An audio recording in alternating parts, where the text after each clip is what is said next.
Pónganme su asistencia en el chat, por favor. Y vamos a empezar nuestra clase.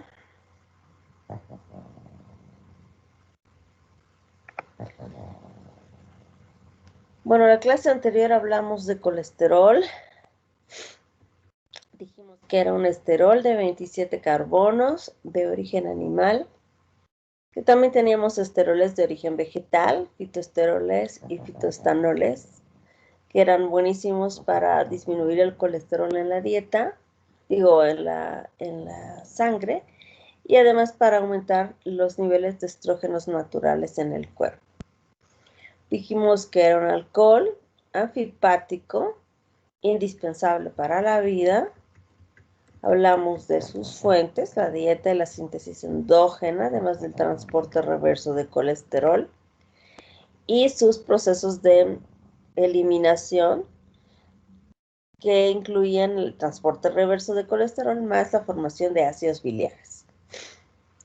Dijimos que el colesterol estaba en su mayor parte esterificado y se desesterifica para su absorción y luego se reesterifica por la ACAT. Hablamos de sus funciones.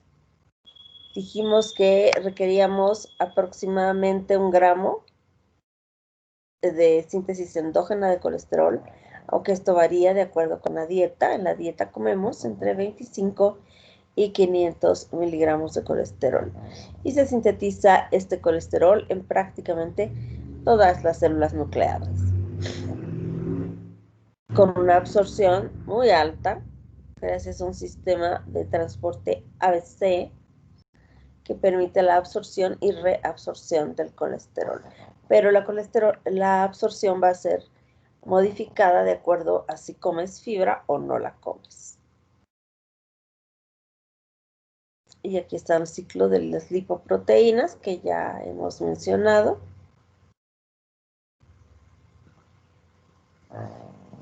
Y aquí está el transporte reverso, que implica la extracción de el colesterol por parte de la HDL y de la LCAT de los tejidos al hígado para ser eliminado. Dijimos que la síntesis de colesterol tenía 5 fases. La formación del mevalonato a partir de acetilcoenzima A, donde tenemos la participación de la hidroximetil glutaril coenzima reductasa. La formación de unidades isoprenoides a partir del mevalonato. Primero unidades isoprenoides de 5 a través de fosforilaciones sucesivas. Y la primera unidad isoprenoide formada es el isopentanil pirofosfato y la segunda unidad isoprenoide formada, el dimetilalil pirofosfato.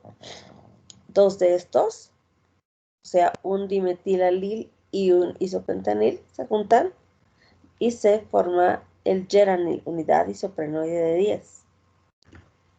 El geranil se condensa con el isopentanil y forman una unidad isoprenoide de 15. 2 unidades isoprenoides de 15, 2 farnesiles, se condensan y forman el escualene. Y dijimos que el farnesil era precursor del dolicol y de la ubiquinona, que son unidades poliisoprenoides. El escualeno luego se cicla para formar la anosterol, y el anosterol pierde 3 carbonos en diferentes reacciones y se convierte en colesterol. En los animales, hasta colesterol, en los hongos a ergosterol y en las plantas a fitoesteroles diversos como el estigmasterol. Hablamos de la regulación.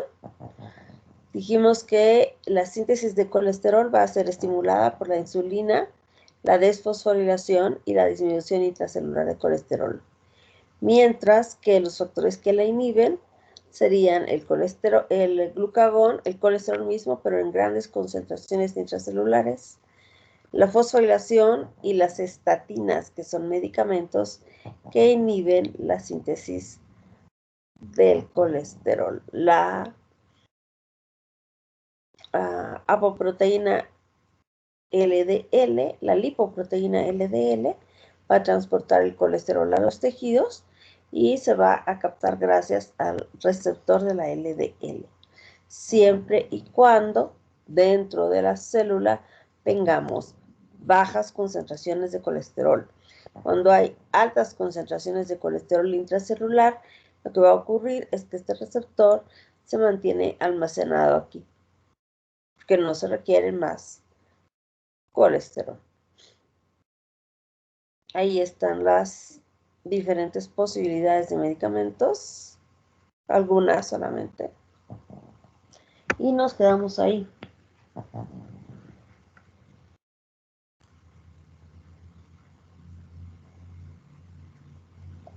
Los ácidos biliares son formas de eliminar el colesterol. El colesterol es una molécula que debido a su complejidad no se puede partir, no se fragmenta. Lo único que podemos hacer es hidroxilarla.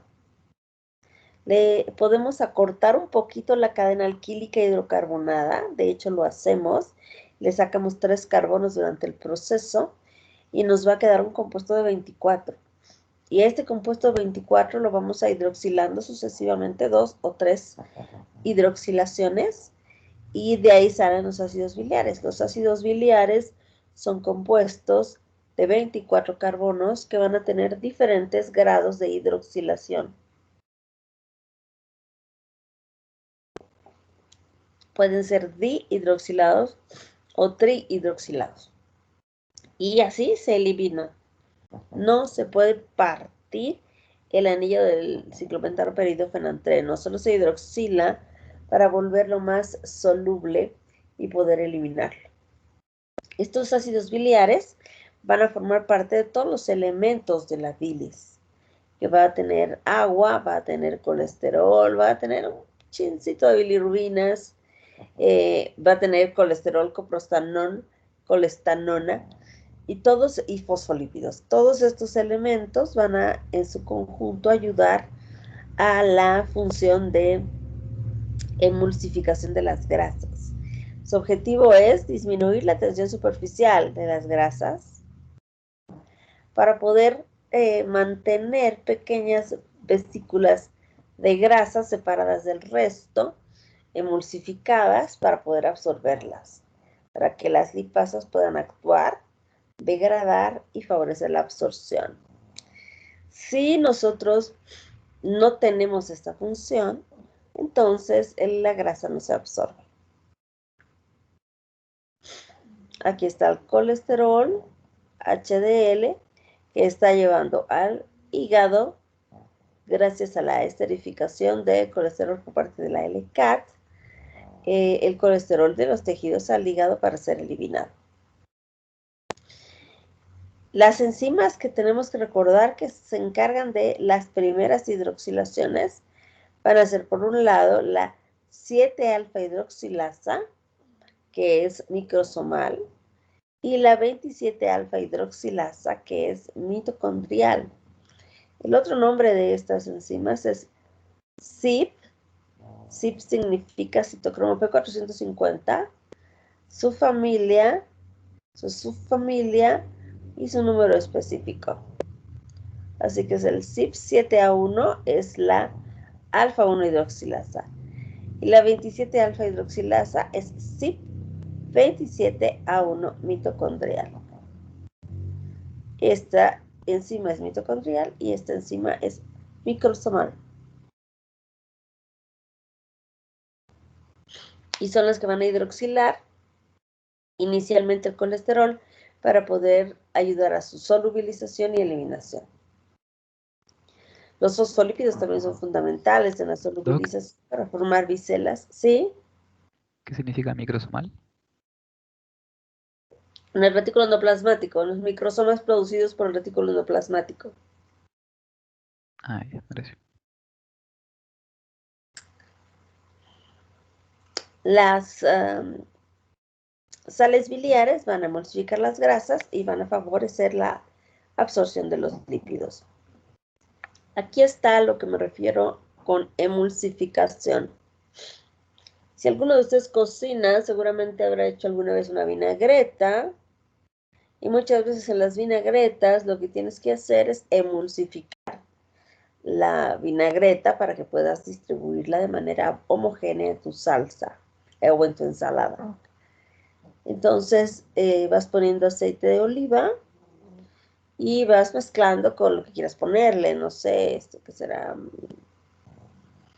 vinagre, limón, jugo de naranja, jugo de mandarina, no sé, tantas cosas que hay.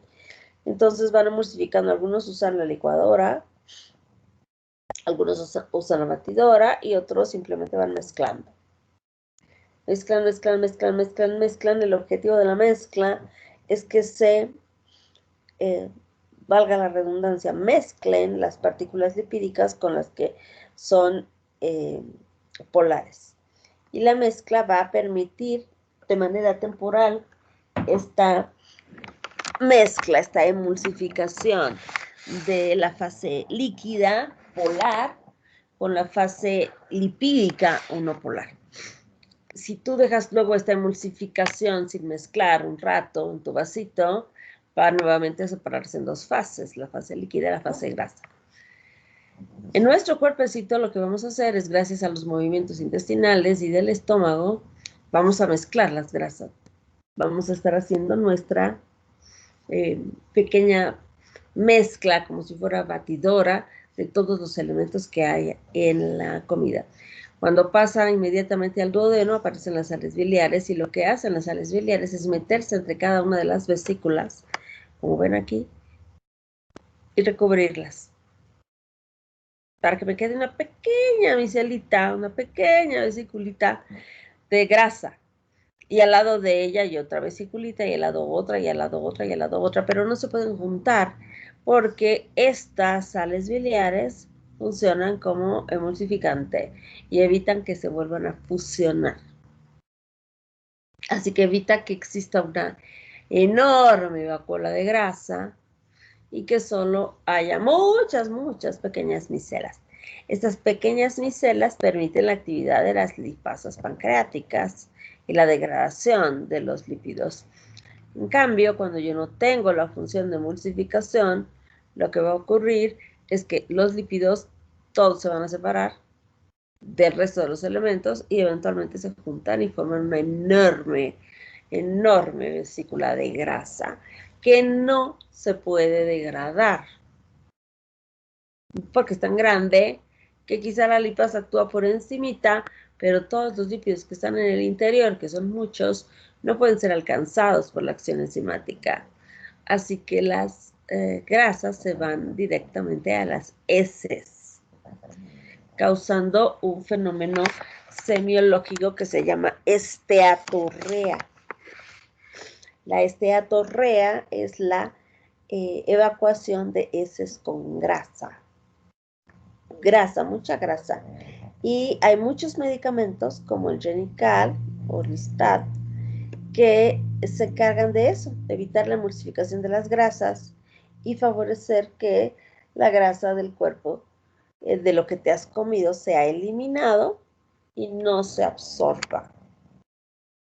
Qué tan funcional, qué tan apropiado, qué tan exitoso puede ser un tratamiento para la obesidad con estos medicamentos.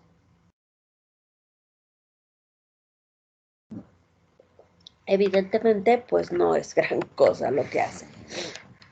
Sí funcionaría si tú haces dieta y ejercicio. Pero si esto no ocurre, pues da lo mismo que nada. Así que al principio tú ves claramente una eliminación grasa, pero no se ve reflejada en el peso si solamente tomas esto. Así que sirve siempre y cuando cierres el hociquito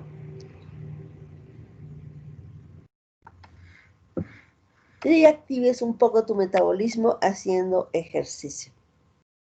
Pero van a encontrar un montón de estos medicamentos que inhiben la absorción de las grasas. Hay uno que ahorita está muy publicitado en Bolivia que se llama Formaline. Este medicamento, además de disminuir la absorción de las grasas, incrementa la movilidad intestinal y produce diarrea. Actúa como si fuera un laxante. pero nuevamente no bajas de peso. A menos que hagas dieta y ejercicio. Si no, el medicamento solito, pues magia no hace. Aquí está la síntesis de los ácidos biliares.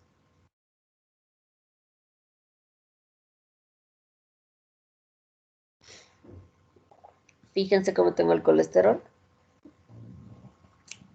La principal vía de eliminación de colesterol es la microsomal, en retículo endoplasmático. Y aquí tengo al anillo, los anillos de ciclopentano, peridrofenantreno, que como se dan cuenta, no son rotos. Los anillos se quedan igual, no tengo capacidad para romperlos. Aquí está el colesterol, con su anillo de ciclopentano, peridrofenantreno, su alcohol en el carbono 3, que ahí se va a quedar siempre, y su cadena alquílica en el carbono 17. Entonces, como dije, lo primero que vamos a hacer es hidroxilar. Hidroxilar una vez o dos veces, dependiendo de la situación en la que nos encontremos. Entonces puede ser la primera hidroxilación por la 7-alfa hidroxilasa, usamos NAD, y mira, está hidroxilado el carbono 7. Solo voy a hidroxilar. Luego voy a sacar 3 carbonos, así que libero por varios pasos. Saco 3 carbonos de la cadena alquílica, liberando propionilcoenzima A en los dos casos. La sola liberación de propionilcoenzima A y dejando el compuesto con 2 grupos hidroxilo me permite tener un ácido biliar de 24 carbonos que se llama queno-desoxicolil coenzima A o ácido queno-desoxicólico. Es este. Y de este otro lado vamos a sacar 3 carbonos, pero al mismo tiempo hidroxilamos. Una tercera hidroxilación. Y esto forma el ácido cólico o la colilcoenzima. Si se fijan, hay 1, 2, 3 grupos hidroxilo. Aquí solo hay 2. Y dijimos que los ácidos biliares eran compuestos de 24 carbonos bi o trihidroxilados. Aquí está bihidroxilado y aquí está trihidroxilado. Ahora, estos dos compuestos pueden conjugarse con alguna sustancia más. Aquí donde está la coenzima A, yo le saco la coenzima A y en su lugar le pongo glicina o taurina. Si le pongo glicina, en el caso del ácido cólico, me va a quedar el ácido glicocólico. Si le pongo taurina al colilcoenzima A, lo que me va a quedar se llama ácido taurocólico. Si yo le pongo glicina a al queno-desoxicólico, me va a quedar ácido glicoqueno-desoxicólico. Y si en lugar de ponerle glicina le pongo taurina, se va a llamar ácido tauro-queno-desoxicólico. Y esos 6 son los ácidos biliares primarios. Ácidos biliares primarios. Aquí los tienen marcaditos acá con una línea punteada, los ácidos biliares primarios. Y aquí tengo al colesterol hidroxilándose 3 veces para formar el ácido cólico y perdiendo 3 carbonos, obviamente. Y lo conjugamos con taurina para formar el ácido taurocólico. O lo conjugamos con glicina para formar el ácido glicocólico. Por este otro lado tenemos al ácido queno-desoxicólico, que lo conjugamos con taurina y forma el ácido tauro-queno-desoxicólico. O lo conjugamos con glicina y nos queda el ácido glicoqueno-desoxicólico. Ácidos biliares primarios. Así que los ácidos biliares primarios son 6. El ácido cólico, el ácido taurocólico, el ácido glicocólico, el ácido queno-desoxicólico, el ácido tauroqueno-desoxicólico y el ácido glicoqueno-desoxicólico. Estos son ácidos biliares primarios, productos de la hidroxilación del colesterol. Ácidos de 24 carbonos que van a tener 2 o 3 grupos hidroxilo en su estructura. Estos ácidos biliares salen, bueno, obviamente se mezclan con la bilis y van a salir al intestino, y en el intestino las bacterias intestinales, para variar, desconjugan. Y al desconjugar van a formar los ácidos biliares secundarios. Estos ácidos biliares secundarios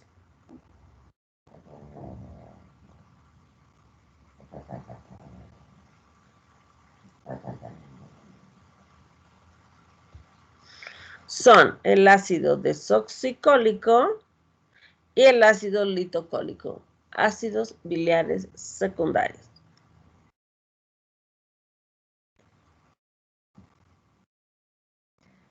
La bilis va a estar constituida por 68% de sales biliares o ácidos biliares, lecitina 22%, colesterol libre como 4%, proteínas 4.5% y bilirrubina 0.3%.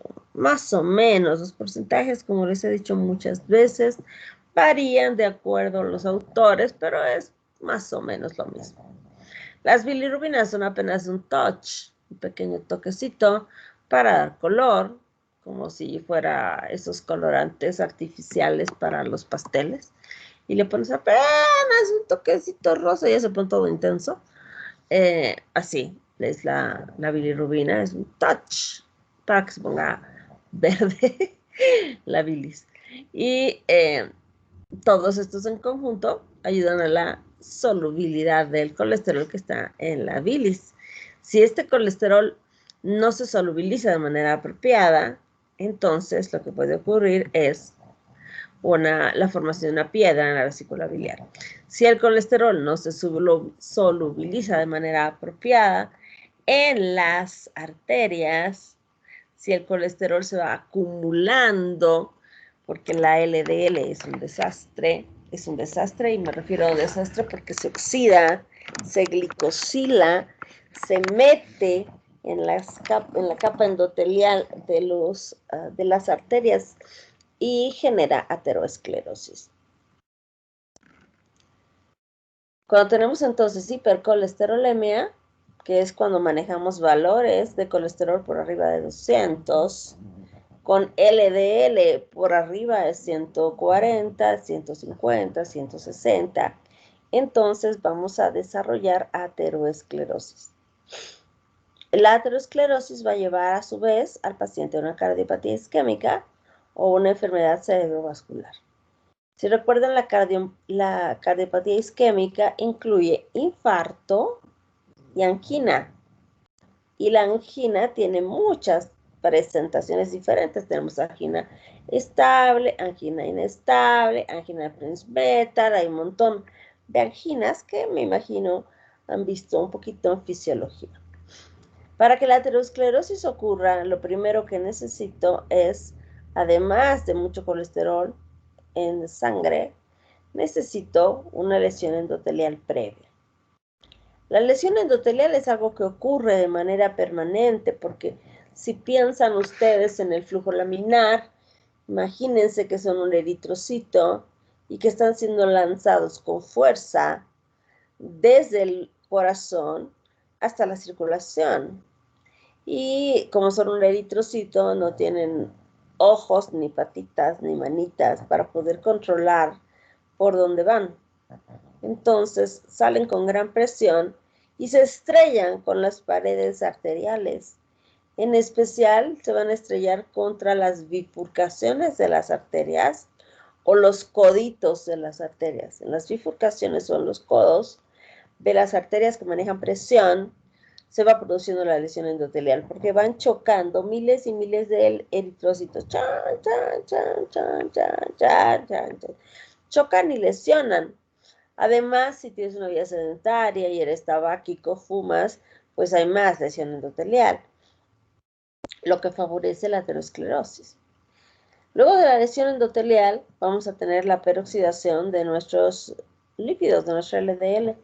Se oxida, se glucosila, se vuelve adherente, se vuelve pegajosa y atraviesa pues la lesión endotelial y se acumula en la íntima.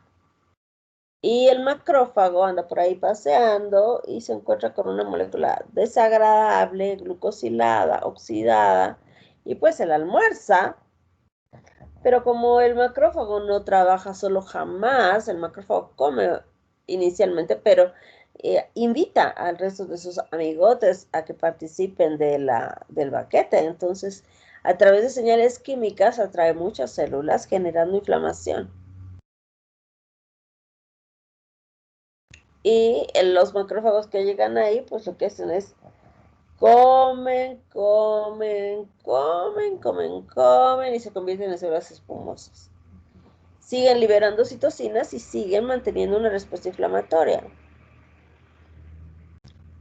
Y eso eventualmente va creciendo, no crece en 2 días, crecen años, y cuando un buen día esa placa ateromatosa se desestabiliza, se rompe, sangra y produce trombosis, isquemia, infartos cerebrales o infartos musculares cardíacos.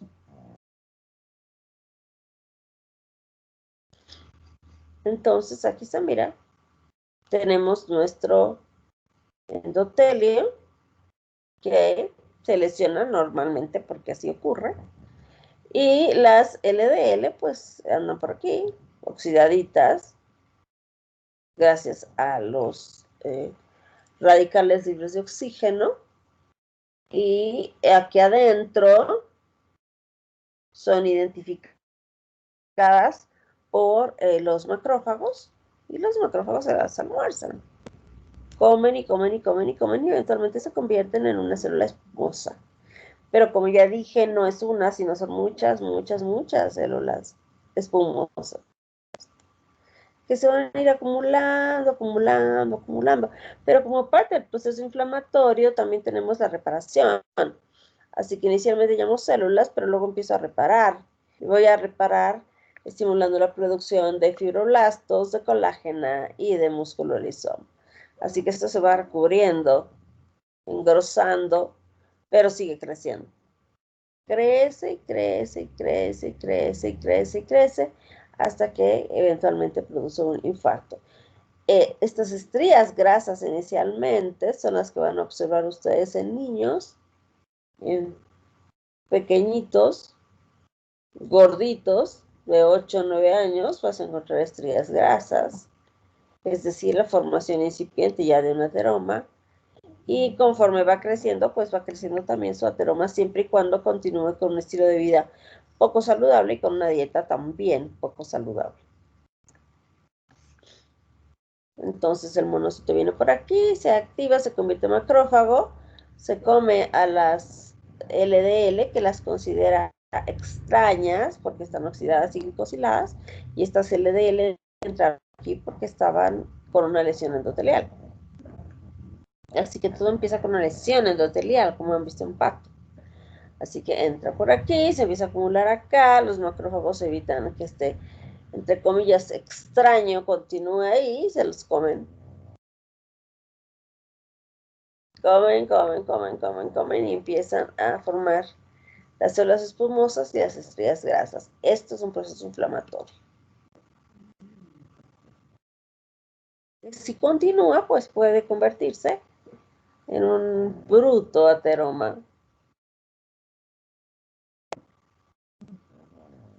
Este bruto ateroma puede ser obstructivo. Quiere decir, por ejemplo, que esta arteria en el corazón, de repente sometida a un gran estrés, se acaban de enterar que no sé qué será estresante, que gana el MAS el domingo. Entonces, a muchos nos va a dar un infarto cuando gana el mierda del MAS el domingo, porque el estúpido del Camacho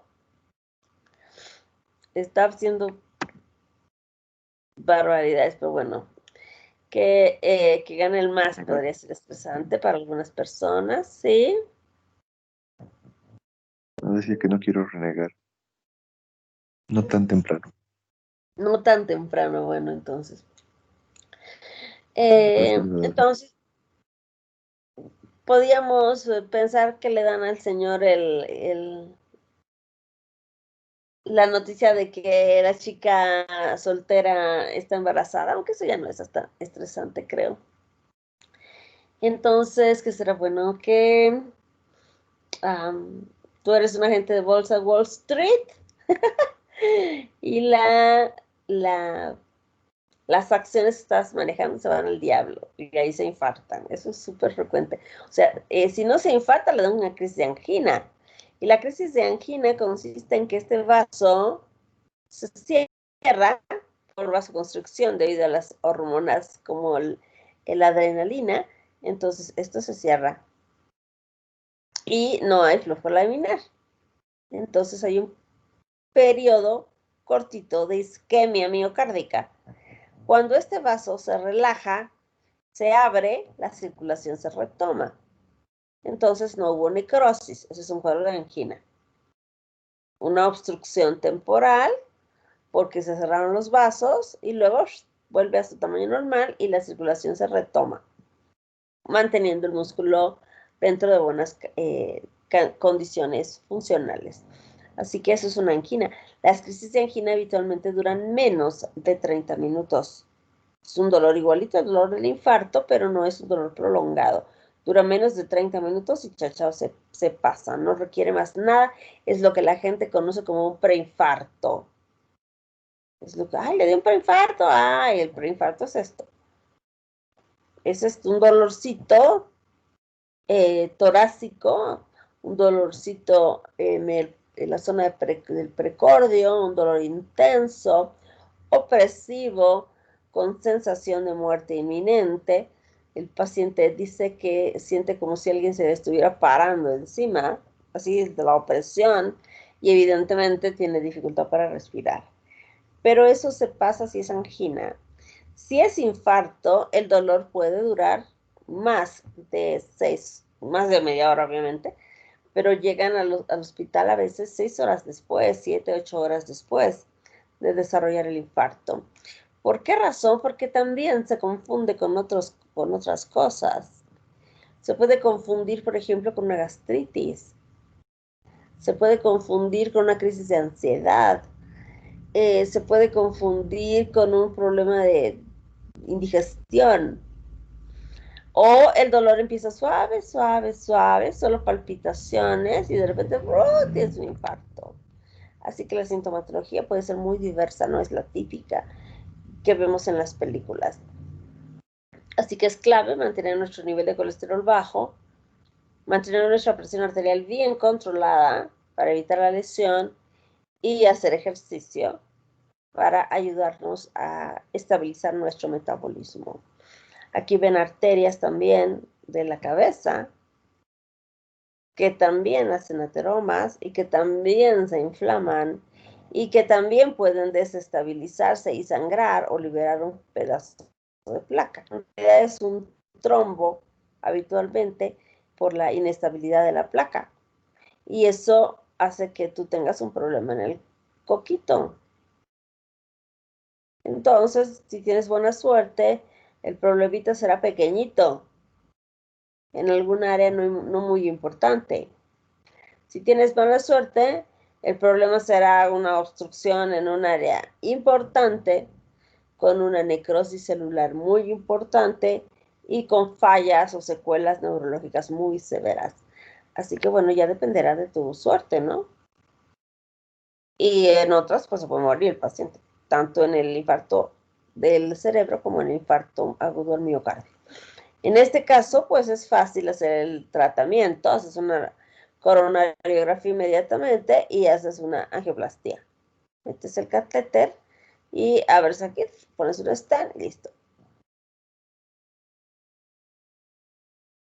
Ahora, estas patologías van a estar relacionadas no solamente con una dieta inapropiada, un estilo de vida inapropiado, sino también con una predisposición genética para desarrollar estas dislipoproteinemias.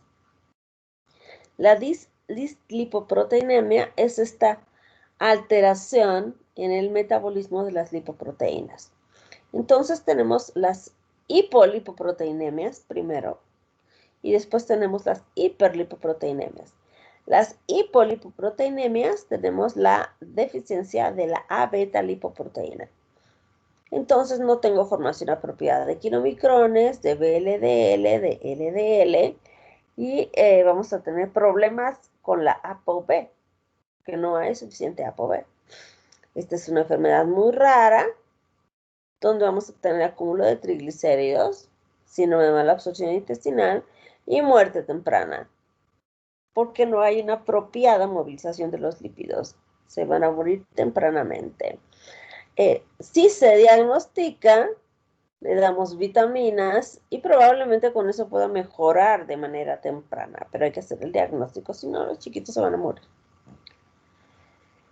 Luego tenemos deficiencia de la alfa-lipoproteína, la enfermedad de Tangier, la enfermedad de ojo de pescado y la deficiencia de la ApoA. Todas ellas se caracterizan porque la HDL está baja,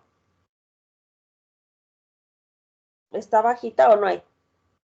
Entonces van a tener hipertrigliceridemia, pero también tienen hipercolesterolemia y pueden hacer aterosclerosis. Las hiperlipoproteinemias se caracterizan por una anormalidad en la expresión de las lipoproteínas y tenemos, por ejemplo, acá la deficiencia de la lipoproteína lipasa de tipo 1. No hay lipoproteína lipasa de tipo 1, la lipoproteína lipasa periférica no existe. Entonces no tenemos quien saque los triglicéridos de las lipoproteínas y vamos a tener hipertrigliceridemia porque la lipoproteína lipasa nomás no funciona porque no hay la ApoC2 o porque está funcionando de manera inapropiada. Así que vamos a tener depuración neta de kilomicrones y VLDL, con concentraciones bajas de LDL y de HDL.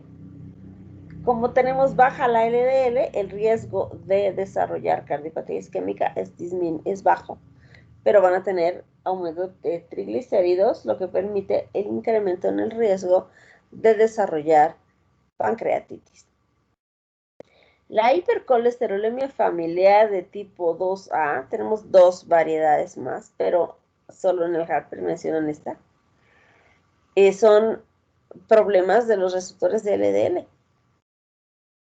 El receptor de LDL está mal o la beta 100, la apoproteína B100 está defectuosa y por lo tanto yo no puedo captar apropiadamente el colesterol.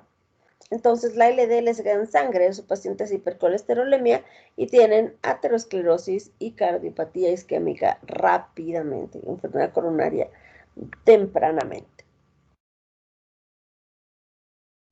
La hiperlipoproteinemia familiar de tipo 3 se va a caracterizar por deficiencia de la depuración de las apoproteínas remanentes. ¿Cuáles son? Kilomicrones remanentes y VLDL remanentes. Así que vamos a tener kilomicrones y VLDL elevados con hipercolesterolemia, xantomas y aterosclerosis. La hipertrigliceridemia familiar tipo 4 o dislipidemia tipo 4 es una producción excesiva de la VLDL que puede estar relacionado con diabetes o con hiperinsulinemia. Tiene en esta patología concentraciones de colesterol aumentadas en la VLDL mientras que la LDL y la HDL se encuentran por debajo de lo normal. Así que si esta está por abajo, el riesgo de desarrollar cardiopatía isquémica es bajo. La hiperalfa-lipoproteinemia familiar tiene incremento en las concentraciones de HDL y esto parece ser muy bueno, ¿no? ¿Se acuerdan que dijimos que la LDL nos protege de todo relacionado con el colesterol? Pues aquí está, hay un aumento natural y el paciente tiene, cuando menos en esa área de la salud, un cierto fresquito. La deficiencia de la lipasa hepática, que va a llevar a acumulación de las lipoproteínas como la HDL remanente y la VLDL, y se caracteriza por jantomas y cardiopatía isquémica. La deficiencia de la LCAT, que va a causar que no podamos hacer el transporte reverso de colesterol y vamos a tener de ésteres de colesterol y lisocitina bajos porque no puedo extraerlo. La LDL se encuentra de forma anormal en algunas variantes de la patología y la LDL también está anormal. Y el exceso familiar de la lipoproteína alfa, ¿se acuerdan esta que era protrombótica y antifibrinolítica? Si la encontramos en exceso, vamos a tener una cardiopatía isquémica prematura. Rápidamente el changuito morirá. ¿Por qué digo el changuito? Porque en general los pacientes que hacen cardiopatía isquémica son los varones. Los varones son los más sensibles inicialmente. Aunque eso está cambiando, porque ahora todo está cambiando, pero inicialmente, o hace años que se empezaron a observar este tipo de patologías, los caballeros estaban sometidos a mayor estrés, porque trabajaban y se supone que las mujeres pues nunca hemos tenido estrés porque vives en la casa, cocinas y cuidas a los niños. Eso es muy estresante también. Pero bueno, según esto decían que la razón por la que los varones tenían más infartos era por su estilo de vida. Y además, las mujeres tienen un factor de protección que son las hormonas de naturaleza sexual. Así que las mujeres tenían cierta protección para el desarrollo del infarto. La vida actual está sometiendo a las mujeres a más estrés que a los caballeros. ¿Y por qué razón las mujeres tenemos más estrés? Porque además de que trabajamos, de alguna manera tenemos la obligación de atender al buen marido que tenemos, a los inútiles hijos que tenemos, y limpiar la casa, y atender a los animales que tenemos, a los otros animales que tenemos, y cocinar y trabajar. O sea, tenemos que hacer todo. Las mujeres tenemos que hacer todo. Es una obligación implícita que si la mujer quiere trabajar, tiene que hacer de todo. Y eso genera mucho estrés. Mucho estrés. Hay síndromes ahora que se están identificando en las mujeres todólogas, que tenemos que hacer de todo, queremos hacer de todo, no delegamos tareas y queremos hacer de todo, y eso genera mucho estrés y también genera infartos. El inconveniente en las mujeres es que debido a la tolerancia más alta que tienen para el dolor, con mucha frecuencia no se dan cuenta de que están haciendo un infarto.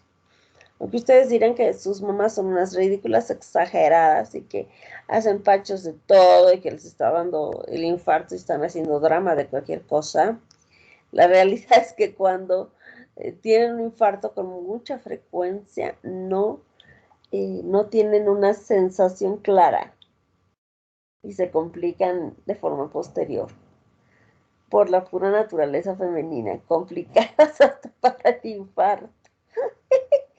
No son las manifestaciones claras. Entonces aquí hay un resumencito de las dislipoproteinemias, que es más sencillo que el del Harper, obviamente. Tipo 1, aumento ligero de colesterol con mucho kilomicrón. Tipo 2A, tiene mucho colesterol con aumento de LDL y riesgo de infarto.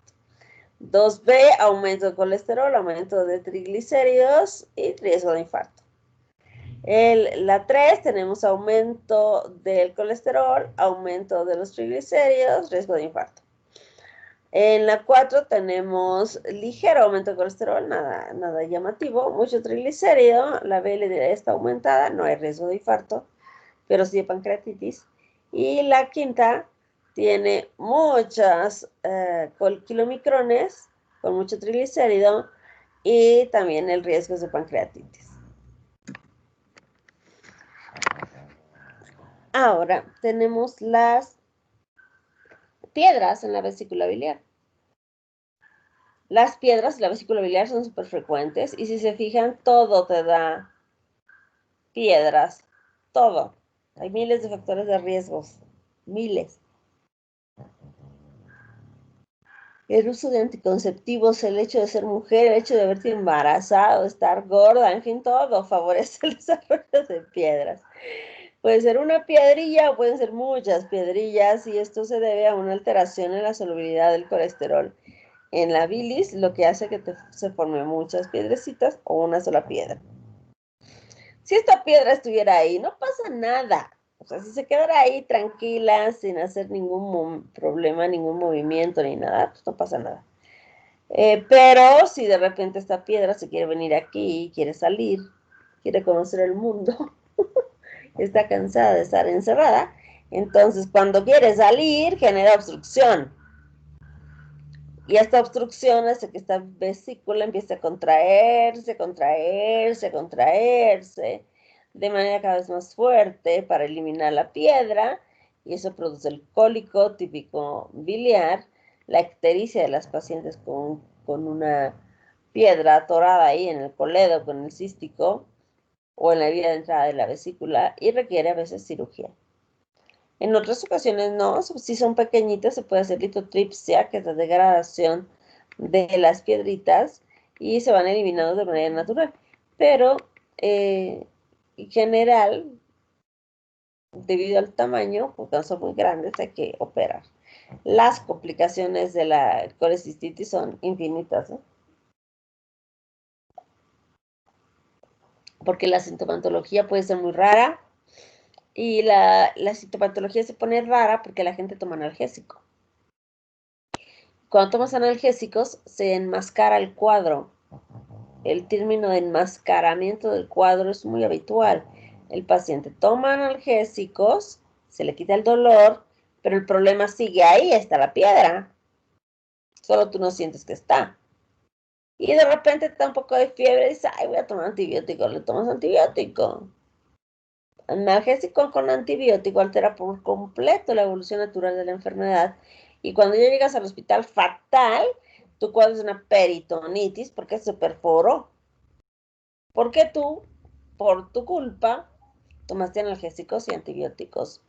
Una regla que yo recuerdo siempre, que ya no se sigue como debería, pero los cirujanos decían antes que el paciente con dolor abdominal no debe tomar analgésicos. ¿Por qué razón? Porque se enmascara el cuadro. Porque el cuadro ya no va a ser lo suficientemente florido como para poder hacer un diagnóstico. Por eso es importante no tomar analgésicos. Y decir, me da la panza un analgésico no es la mejor opción, porque a veces las cosas no son lo que parecen. Aquí tienes una ecografía de una vesícula inflamadita, con una piedrita, su sombrita,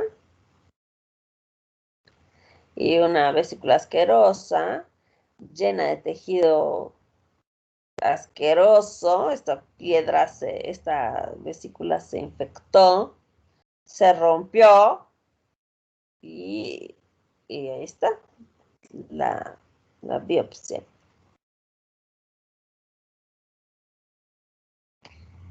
La vía biliar también puede no estar, puede no existir o puede estar atrésica. Y eso es muy grave en los niños, muy grave. Aquí tenemos un par de bebitos con atresia biliares. Son niños que hacen falla hepática en los primeros 6 meses de vida, porque la bilis se empieza a acumular, acumular, acumular dentro del higadito y lo destroza, porque no tiene forma de salida, porque las vías biliares están atrésicas. Entonces el niño se queda con un higadazo, pero un higadazo que no funciona, que no elimina vías biliares y que paulatinamente va a ir alterando su funcionamiento. Y va a ir bajando la síntesis de proteínas y va a ir alterando todo el metabolismo del bebito hasta que lo mata. Y lo mata rapidito. Hace cirrosis antes de los 6 meses o alrededor de los 6 meses al año y se mueren al año y medio o 2. Estos niños requieren como opción de tratamiento la única que existe, que es el trasplante de hígado. Pero obvio tenemos que estabilizarlos. Mira, este pobre, con esa megacitis. Es una cosa muy, muy terrible. Preguntas. Ok, si no tienen preguntas, vamos a ir al otro tema.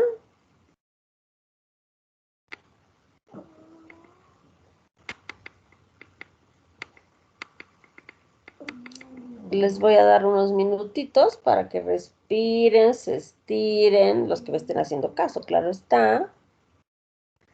Respiran, se estiran, van a tomar agua, al baño, lo que quieran. Y en 5 minutitos volvemos, ¿ok? Muy bien. Nos vemos en 5. ¿Qué? Nos vemos en 5. Nos vemos en 5, 4, 3, 2, ya. No, 5 minutos.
Hola niños, ya volví. Yo sé que me extrañaron mucho. ¿Están viendo las diapos? Sí, Doc, se ve. Sí, Doc, sí se ve. Ok, excelente. Bueno, un producto derivado de las hormonas, del colesterol, son las hormonas esteroideas. Ustedes van a ver en fisiología detalladamente las hormonas esteroideas, así que aquí nada más es una panorámica general con énfasis en la síntesis y un poquito de patología relacionada con las hormonas esteroideas. Las hormonas esteroideas, como ustedes saben, son lípidos derivados de la del colesterol, derivadas todas ellas del colesterol, y se sintetizan en la corteza suprarrenal y en las gónadas, testículos y ovarios, aunque en algunas personas hay producción extraglandular, digamos, si se puede usar el término, de hormonas esteroideas. Por ejemplo, los pacientes obesos empiezan a producir en el tejido adiposo estrógenos. Y esa producción de estrógenos en el tejido adiposo hace que tengas una distribución ginecoide de la grasa. Así que no es solamente la producción de hormonas esteroideas en las típicas localizaciones, que serían las glándulas suprarrenales, los testículos y los ovarios, sino que también tenemos pequeñas cantidades de producción en otros momentos en situaciones particulares. Las hormonas esteroideas derivan del colesterol y como son derivadas del colesterol, son moléculas no polares que requieren para su transporte de proteínas como la albúmina. Las hormonas, como ustedes supongo estarán viendo en fisio, se dividen en hormonas de naturaleza hidrofílica y las hidrofóbicas. Las de clase 1 son las hidrofóbicas, donde tenemos a los lípidos, como las hormonas de naturaleza esteroidea, como la vitamina A, la vitamina D, que también funciona como si fueran hormonas, y las hormonas tiroideas, que tienen su propia proteína de transporte más la albúmina. En cambio, las hormonas de clase 2, que son péptidos o aminas, van a ser liberadas y transportadas alegremente en circulación, no requieren transportadores porque su naturaleza hidrofílica les permite fácilmente disolverse en el plasma y andar paseando por la circulación sin necesidad de un transportador. En el caso de las hormonas esteroideas, debido, repito, a su naturaleza hidrofóbica, requieren de un transportador, una proteína transportadora, como por ejemplo la albúmina. Estas hormonas esteroideas son los glucocorticoides, los mineralocorticoides y las hormonas de naturaleza sexual. Los glucocorticoides, donde el cortisol es el más importante, tiene 21 carbonos. Los mineralocorticoides, donde la aldosterona es la más importante, tiene 21 carbonos. Y las hormonas sexuales, pues tenemos diversas, ¿no? Progestágenos, que tienen 21 carbonos. Andrógenos, que tienen 19 carbonos. Los andrógenos son de naturaleza masculina, testosterona y parientes. Y los estrógenos, que tienen 18 carbonos. Y vienen del colesterol, que tiene 27, lo que quiere decir que hay que cortar la cadena alquílica, porque el anillo se queda igual. Lo que cortamos es la cadena alquílica. Y luego hidroxilamos. Cortamos la cadena alquílica y vamos hidroxilando para formar las diferentes hormonas esteroideas. Entonces, nosotros tenemos colesterol dentro de las células. Dijimos que el colesterol era transportado por la HDL a nuestras glándulas y glándulas de secreción hormonal esteroidea. Y por lo tanto el colesterol iba a ser introducido y va a quedarse ahí adentro, almacenadito. Entonces lo que tenemos que hacer es movilizar este colesterol que tenemos ahí guardadito, y el principal sitio donde se van a sintetizar las hormonas esteroideas es en la mitocondria. No solamente pero es el principal sitio de síntesis de estas hormonas. Entonces, el colesterol que estaba por ahí disponible, hay que incorporarlo a la mitocondria. Primero lo incorporamos a la mitocondria, gracias a un conjunto de proteínas estimuladas por la ACTH. La ACTH va a favorecer el metabolismo de estas hormonas. Incorporamos los esteroides a la mitocondria. Y luego vamos a ir cortando su cadena hidrocarbonada e hidroxilando de manera sucesiva el núcleo esteroideo, primero en el carbono 22 y luego en el carbono 20. Vamos hidroxilando de manera sucesiva. Esto es inicialmente, después vamos a seguir hidroxilando en otros lugares. Y para esto requerimos de la presencia de NAD-fosfato, que ayuda mucho en la síntesis de estas hormonas, y oxígeno. ¿Cómo va la síntesis? Esto es un resumen, ¿verdad? El colesterol se hidroxila y se convierte en la pregnenolona. Pregnenolona. La enzima más importante, no la única a recordar, pero la más importante es esta desmolasa, que es un citocromo P450, es una hidroxilasa, es una hidrolasa, va a agregar grupos hidroxilo y es un citocromo P450. Este CYP, que va a agregar hidroxilo al colesterol, se llama CYP, citocromo P450, 11A, y hay diferentes familias. La pregnenolona, luego de un par de reacciones, se va a convertir en progesterona. De pregnenolona a progesterona. La progesterona, luego de varias reacciones, va a ser precursora de cortisol, aldosterona, testosterona, y la testosterona es precursora del estradiol o de los estrógenos. Entonces vean cómo las vías todas están relacionadas. Colesterol, pregnenolona, progesterona, y de progesterona vamos a cortisol, aldosterona, a testosterona o estradiol. ¿Depende de qué? Pues de las enzimas que estén expresándose. Si estamos en la zona de producción de glucocorticoides, solo voy a producir cortisol porque tengo solamente las enzimas que participan de la formación de cortisol.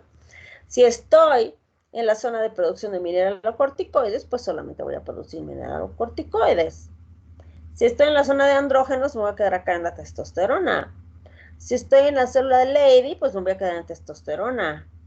Si estoy en el ovario, pues dependerá del momento del ciclo ovárico, voy a producir o progesterona o estradiol. Y eso depende de que estén presentes las enzimas. Tanto hombres como mujeres producen ambas hormonas,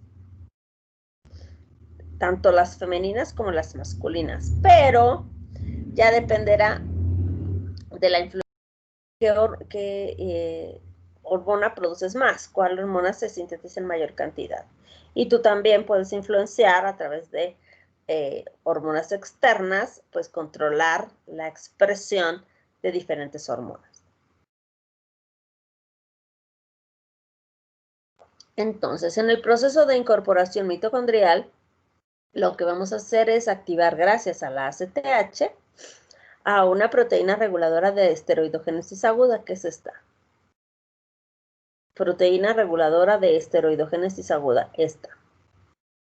Y esta se activa gracias a la ACTH. Y lo que va a hacer es incorporar transportar el colesterol dentro de la mitocondria para que pueda someterse a las diferentes reacciones. ¿De dónde dijimos que proviene el colesterol? Pues de la síntesis endógena, síntesis dentro de la misma corteza suprarrenal o de los ovarios o de los testículos, del transporte de las lipoproteínas, en especial HDL, y del colesterol que tendrías almacenado como ésteres de colesterol. Tú podrías tener ya guardaditos en estos órganos esteroidogénicos un poco de colesterol para la síntesis de las hormonas. Así que dijimos, colesterol, gracias a la desmolasa, se va a convertir en pregnenolona. Ahí voy.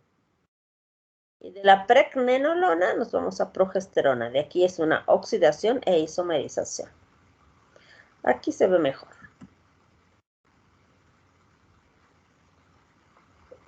Entonces, aquí tenemos la vía completita. Tengo de colesterol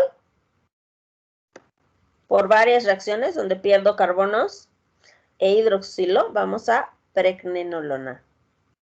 La enzima se llama desmolasa. Y yo tenía 27 carbonos, he perdido 6 para convertirme en pregnenolona en varias reacciones.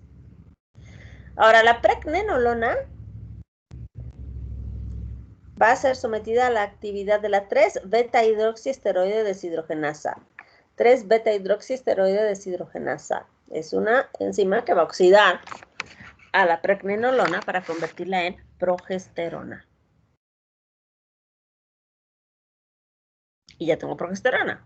3-beta-hidroxiesteroide deshidrogenasa es la enzima que convierte pregnenolona en progesterona.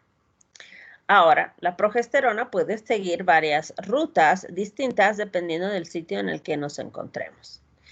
Si estamos en la corteza suprarrenal, en el área de los mineralocorticoides, la progesterona va a ser sometida a la actividad de la 21-alfa-hidroxilasa y se va a convertir en 11-hidroxicorticoesterona. 11-corticoesterona. De 21 carbonos también. Y estamos hidroxilando, estamos agregando grupos hidroxilo en la estructura. La 11-desoxicórticosterona va a ser sometida a la actividad de la 11-beta-hidroxilasa. Otra hidroxilación y vamos a formar corticosterona.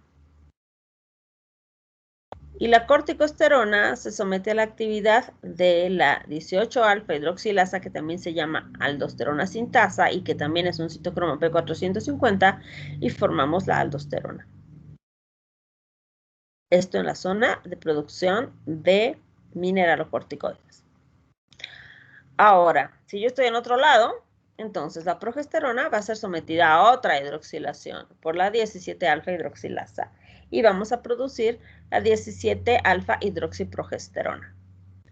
La 17-alfa-hidroxiprogesterona, dependiendo del sitio donde nos encontremos, se va a convertir, si estamos en la corteza suprarrenal, en el área de glucocorticoides, por la actividad de la 21-alfa-hidroxilasa, se va a convertir en 11-desoxicortisol. Por la 21-alfa-hidroxilasa, desoxicortisol. Y luego viene la misma 11-beta-hidroxilasa que actuó antes en los mineralocorticoides y vamos a formar al cortisol. 11-beta-hidroxilasa, formamos al cortisol de 21 carbonos. Si yo estoy en alguna área de producción de hormonas sexuales, entonces la 17-hidroxiprogesterona por el citocromo 17, esta misma, va a formar androstendiona. La androstendiona ya es un andrógeno, androstendiona. Y luego esta androstendiona, si estamos en las células de Leydig, va a convertirse en testosterona por la 17-beta-hidroxiesteroide deshidrogenasa. 17-beta-hidroxiesteroide deshidrogenasa. Y luego esta testosterona, gracias a una enzima que se llama aromatasa, el citocromo P450-19, vamos a formar a partir de la testosterona los estrógenos, como el estradiol de 18 carbonos. Esta es la ruta, la síntesis de las hormonas esteroideas. Ahora, lo interesante también en este sentido es que la deficiencia de estas enzimas de la síntesis de hormonas esteroideas puede verse con alguna frecuencia en la clínica como parte de un conjunto de enfermedades que se llaman hiperplasias suprarrenales congénitas. Las hiperplasias suprarrenales congénitas pues son precisamente aumento del tamaño de la glándula suprarrenal con una producción excesiva de alguno de estos elementos porque me falta alguna enzima. Entonces empieza a acumular alguna cosa y la glándula empieza a tratar de compensar y no logra y produce mucha de una enzima y le falta otra, mucha de una hormona y le falta otra y se generan sintomatologías bastante bizarras, digamos. Entonces, la primera es la carencia de la 3-beta-hidroxiesteroide deshidrogenasa, la que convierte en pregnenolona en progesterona. ¿Qué tienen estos bebés? Fíjate, yo no tengo nada, no tengo aquí esto, y entonces no voy a tener nada de esto. Porque esto bloquea la vía aquí, entonces todo esto desaparece. Por lo tanto, yo voy a tener ausencia de glucocorticoides, de mineralocorticoides, de andrógenos y de estrógenos. Como no tengo mineralocorticoides, no voy a tener un equilibrio en la salida de líquido y de electrolitos. Por eso voy a tener muchos electrolitos inapropiados en la orina, digamos sodio, con acúmulo de potasio. Sodio con acúmulo de potasio, por ejemplo. Y vamos a tener problemas en el desarrollo genital. Los genitales todos van a ser de niña. ¿Por qué razón? Porque yo no tengo la testosterona que es necesaria para diferenciar a los órganos femeninos en masculinos. No se olviden que todos los bebitos, como vieron en genética y en embriología, están diseñados para ser una niña. Y cuando faltan las hormonas sexuales masculinas, pues entonces no hay la diferenciación apropiada y todos son parecidos a una niña. No digo que sean niñas necesariamente, pero sus genitales parecen de niña. Es autosómica recesiva con incidencia 1 en cada 10.000. Estos son datos gringos, ¿no? En cada 10.000 nacidos vivos. Luego tengo la deficiencia de la 17 alfa hidroxilasa. Aquí. Entonces, esto es normal. La producción de aldosterona es normal, pero yo tengo problemas de producción de cortisol y de hormonas sexuales. Así que como en este caso todo se convierte en progesterona y la progesterona no puede venir para acá, entonces se produce exceso de aldosterona. Así que no voy a producir hormonas sexuales ni cortisol, pero voy a tener exceso de mineralocorticoides con retención de sodio, hacen unas hipernatremias asesinas, retención de líquido, hacen hipertensión, son bebecitos que están con hipertensión de recién nacidos y presentan genitales similares a los femeninos. O sea, si es un niño, está con feminización testicular. Si es una niña, no pasa nada. Pero si es un niño, es un problema porque tiene feminización. O sea, yo he visto muchos de estos casos. Obviamente estamos hablando de una ciudad grande con mucho paciente de referencia, pero no dudo que vean esto. No es una cosa rara en realidad. En realidad sí se puede ver casos de estos. Yo he visto un montón. Pero bueno, en un hospital de referencia nacional, ¿no? La más frecuente de nuestras deficiencias es esta, la deficiencia de la 21 alfa hidroxilasa. La deficiencia de la 21 alfa hidroxilasa, ay Dios mío, va a causar problemas en la síntesis de mineralocorticoides y de glucocorticoides, ¿no? Mineralocorticoides y glucocorticoides. La más común. Siempre tenemos deficiencias totales y deficiencias parciales. Entonces, yo no voy a tener ni mineralocorticoides ni glucocorticoides. Ni mineralocorticoides ni glucocorticoides. Tenemos dos variantes, las que pierden sal y las que no pierden sal. Pero bueno, ya son detalles extra. Y como no tengo esta ni esta vía, la progesterona se acumula y empezamos a producir mucho andrógeno. Mucho de esto. Entonces, la sobreproducción de andrógenos provoca la masculinización. Así que voy a tener mucho de esto. No llego a estrógenos, pero tengo mucho de esto. Así que las niñas se masculinizan. Sus genitales durante el desarrollo fetal, en lugar de ser de niña, pues, se viriliza. Y si los niños no los diagnostico temprano, entonces van a tener una virilización muy temprana. A los 3 años ya están como si fueran adultos casi. Si no haces un diagnóstico temprano. Y luego tengo la deficiencia por aquí de la 11-beta hidroxilasa, donde tengo igualmente disminución de mineralocorticoides y de glucocorticoides, y tengo aumento de estas otras.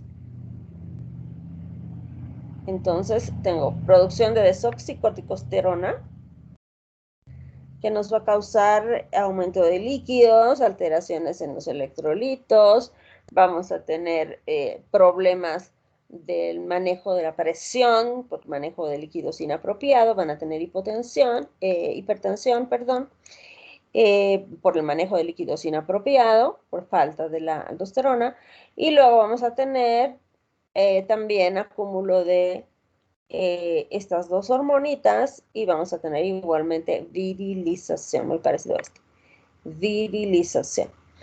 Así que son pacientes que pueden ser complicados en su manejo, sobre todo por el asunto de la virilización, o feminización, porque cuando ya tienes el diagnóstico de hiperaldosteronemia o hipoaldosteronemia o de Cushing o de Addison, entonces tú das el suplemento que corresponda, pero en problemas sexuales hay un conflicto terrible. Díganme, por favor, ¿qué sexo ven ahí?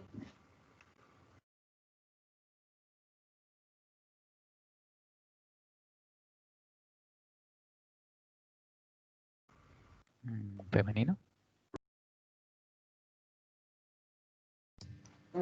Podría ser Masculino. femenino, ¿no? Masculino no desarrollado. Pero Y no imagina por aquí. Solo hay algo que parece un escroto, pero pueden ser los labios mayores inflamados. No hay vagina. Y aquí parece un pene chico o un clítoris grande. Entonces, aquí tenemos lo que se conoce como genitales indiferenciados o ambiguos. Y entonces a la mamá no se le puede decir qué cosa es su hijo. ¿Cuál es el sexo? A pesar de que ecográficamente no sé qué le habrán dicho, si era niña o niño, en este caso no sabemos cuál es el sexo del niño físico, no lo conocemos. En este caso, ¿qué cosa parece que es?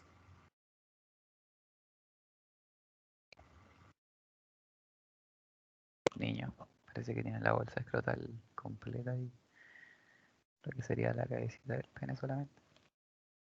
Exacto, entonces pareciera que es un niño, pero no lo sabemos. ¿Cuál será la conducta entonces? No sabemos cuál es el sexo del niño, no sabemos. ¿Cuál sería nuestra conducta inicialmente? No le podemos decir a la madre lo que es, porque no sabemos lo que es. Se pone sexo indeterminado. ¿Qué le vamos a hacer? ¿Cuál es nuestra conducta médica cuando tengamos un paciente de estos?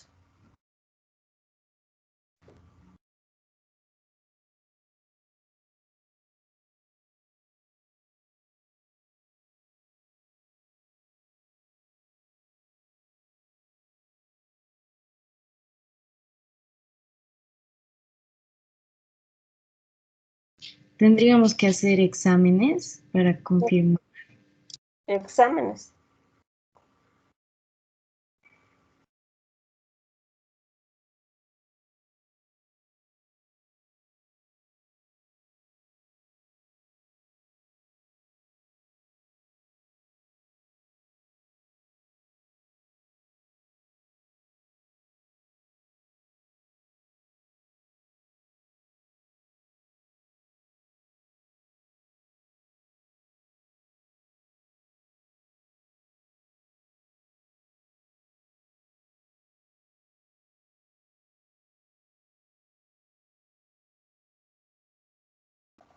¿Qué exámenes?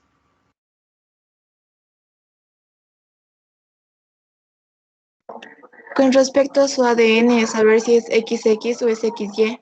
Con los cromosomas, doctora, revisar los cromosomas. Ok, entonces lo que hacemos es lo que se llama cariotipo. Vamos a ver cuántos cromosomas tiene, cuál es su fórmula cromosómica, y entonces vamos a tener la identidad sexual del individuo, bueno, no identidad, ¿no? Su eh, sexo genético. Y entonces ya vamos a poder decir es niño o es niña. Si fueran niños, tenemos un problema. Si fueran niñas, no tenemos un problema, porque si son niñas, se hace la cirugía para conversión en niñas y se acabó el problema. Pero si son niños, el problema puede ser muy grave. En otras épocas, ahora ya no se hace, no es la conducta, pero la conducta que se hacía hace 30 años, 20 años, era reasignar el sexo al bebé. Entonces identificábamos una anormalidad de estas, sabíamos que era un varón, pero estos genitales de ninguna manera iban a ser funcionales. Porque además hay también una deformidad interna. Entonces, lo que se hacía habitualmente era primero sacar los testículos, porque los testículos nunca van a bajar, los testículos se van a quedar aquí arriba y van a generar un problema de cáncer a la larga. Entonces hay que extraerlos. Se extraen los testículos y se hace una cirugía reconstructiva. Se le quita el pene, se trata de hacer unos labios y eventualmente con la tela que te sobra por ahí del escroto se hace la vagina. Es muy fácil, así, la conversión en esta edad es muy fácil. Ya en edades más grandes, la conversión puede ser, la transición o la cirugía de cambio de sexo puede ser un poco complicada o muy complicada, dependiendo. Entonces, se hacía la reasignación de sexo muy tempranamente. Esos 2, 3 días se hablaba con la familia, los médicos dirigían un poco la conducta y decían que, bueno, ¿cómo va a ser? El problema es complicado. ¿Por qué razón? Porque los varones tienen que demostrar su virilidad a través de una erección. En cambio, las mujeres pueden siempre fingir cualquier cosa, no tienen que demostrar nada. Así que, funcionalmente hablando, esto iba a ser un problema. Nunca iba a ser funcional, a menos que le pongas bombas y todas esas cosas que hay, pero no es una función normal. Así que se reasignaban a niñas. He visto un montón de casos de reasignación. Incluso he visto un niñito que tenía, un niñito gordito, unos 2 añitos tenía el chiquito, pero con un micropene, de veras, micropene, una cosita, michi, chiquitita, chiquitita, chiquitita, que no iba a crecer y ese es un problema descrito, y así se llama micropene. Y así que ustedes, chicos, si están pensando que su micropene no es tampoco. Pero en este caso que he visto sí era un micropene. Y la opción de tratamiento que dieron los endocrinólogos en el hospital era reasignación de sexo. Le dijeron a los padres, este niño nunca va a tener una vida sexual que sea satisfactoria, no puede quedarse así porque el pene nunca va a crecer. Así que yo le sugiero que le hagan reasignación.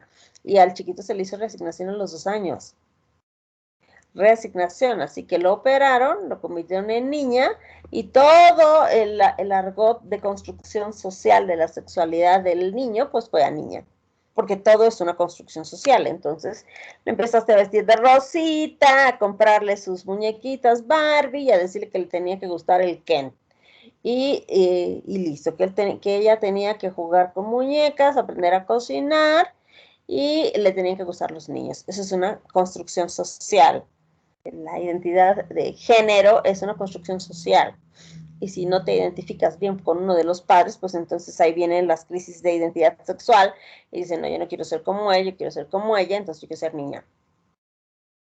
Yo no me siento niño, yo me siento niña, porque no me he identificado con el género que correspondía, por estos problemas de parejas separadas, de violencia, en fin, de tanta cosa que hay. Así que los niños no logran hacer una identificación pronta de su sexualidad y acaban identificándose con el sexo del vecino. Y bueno, entonces ahora hay mucho niño trans, ¿no? Y estos niños trans, por ejemplo, ¿qué será? A ver, déjame pensar. Hay una chica trans que consta que es diferente que esto, ¿eh? Estos trans tienen problemas de identidad sexual, de identidad. Estos de acá van a tener muchos problemas de identidad, pero por un problema genético, claramente comprobado. Hay una chiquita que se llama Jazz, que es una transgénero famosita. Ella es niño y se convirtió en niña trans y le empezaron a dar hormonas desde muy chiquita. Y eso es asunto de la mamá, ¿no? Desde chiquitita le empezaron a dar hormonas a la niña para que el pene no crezca, para que los testículos no crezcan, para que no les salga pelo, en donde no deba, etcétera. Y cuando se quiso hacer la cirugía de cambio de sexo, no tenía suficiente pellejo para que le hicieran su vagina, porque no tenía un buen pene ni tenía una buena bolsa escrotal. Entonces tenían que hacerle una reconstrucción vaginal utilizando colon. Y eso huele muy feo. Bueno, pues es mucosa de colon. Entonces la vagina artificial que les hacen es con mucosa de colon, al menos hasta lo que me he enterado últimamente, y es una complicación terrible. Pero bueno, son cirugías que están muy, muy de moda y que se hacen mucho los que están en su transición. Pero en este caso es absolutamente justificado. Estos niños ahora se les deja que vivan así. Los dejas ahí con sus testículos raros, con su penecito micro, así que vivan y que lleguen, mientras sean funcionales, claro está, que lleguen a una edad apropiada y que ellos definan su sexualidad. Se los deja así, porque ha habido mucha demanda y ha habido mucho reclamo de los niños a los que se han reasignado en los años 80, 70, 80, 90, que se han reasignado mucho a los niños que han sufrido esto, han dicho que no, que sus padres no tenían derecho a tomar semejantes decisiones por ellos y que por favorcito dejaran de hacer esas barbaridades. Entonces se dejó de hacer la cirugía, la reasignación de sexo. No estoy segura que no se haga, seguro que hay por ahí, pero la tendencia moderna es que dejes al chavito ahí en la nebulosa y que él solito vaya diciendo que quiere ir. Y prueban de todo. Y bueno, el suicidio en estos chavitos es muy alto, ¿no? Igual que en los trans. El suicidio es de más del 50%. Yo he visto muchos niños con crisis de identidad terribles, adolescentes, incluso mayores, en los psiquiátricos, porque tienen problemas de identidad y ese problema de identidad no se les va a quitar. Entonces a veces creen que sometiéndose a una cirugía sus problemas emocionales van a terminar y eso no es así. En otras épocas, para este tipo de pacientes, se les sometía a tratamiento psicológico y psiquiátrico durante 2-3 años para que estuvieran seguros de lo que iba a ocurrir. Además, se les contactaba con diferentes personas que hubieran tenido este mismo problema para que vivieran con ellas y compartieran su situación y decidieran después si quieren o no quieren hacerlo. Porque primero dicen, no quiero que me corten el pene, no quiero, no me gusta, lo odio. Y cuando no hay, entonces lo extrañan. Y yo me río por estrés, ¿eh? Y es una situación muy complicada, verdaderamente difícil. Tanto para los que tienen problemas de hiperplasia suprarrenales, con un problema físico claro, como para los que no lo tienen y tienen solo un problema psicológico de identidad. Es una cosa sumamente difícil de manejar, realmente muy complicado. Ahí les dejo la inquietud y nos vemos la próxima clase para terminar esto, que ya nos falta poquitito, de hormonas esteroideas, y hacer nuestro último simulacro antes del parcial. ¿Alguna consultita, chicos? Ninguna consultita. Muy bien, entonces, no habiendo ninguna consulta, por favor, pónganme bye bye en el chat y nos vemos el miércoles. Y repasas el miércoles.